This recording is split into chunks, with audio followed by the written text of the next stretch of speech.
ikkinchi, payg'ambar alayhissalomning madhiyasi aytiladi.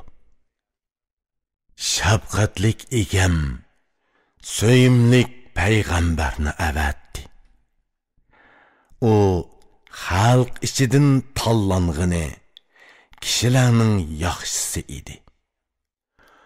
U qorong'u tunda xalqqa mash'al bo'ldi. Yo'riqlik chechib seni yo'ritdi. U Xudodan sana da'vatchi edi. Shundan keyin ey qahramon, to'g'ri yo'lga kirding. U o'zini pido qildi. Tiliki ummatlari edi. Shunga ularga yo'l ko'rsatib berdi. Bilginki kunduzlari yemedi, kechalari yotmadi.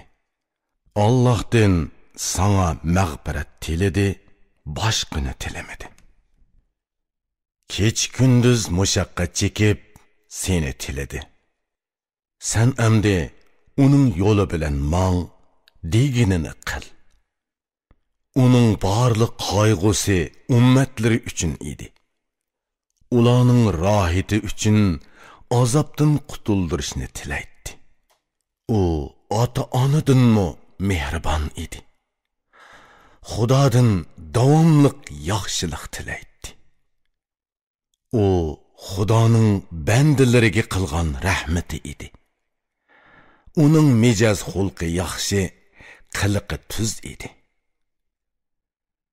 U kamtar, muloyim, yaxshi mijozlik, ayoliq, rahimdil, sehi, qo'li kang edi. Undaq kishi bo'z yer va ko'k osmon uchun aziz. Tangri uningga noiti zo'r qadr qimmat berdi. U barliq yo'lboshchilarning kattasi edi.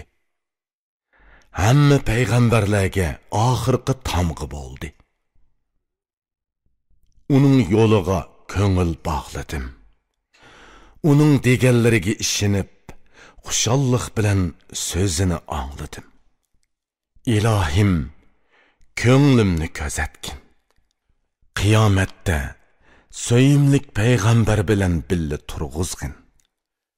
Qiyomatda to'lin oydek yuzini ko'rsat. Ilohim menga uni yo'l ko'rsatguchi qil.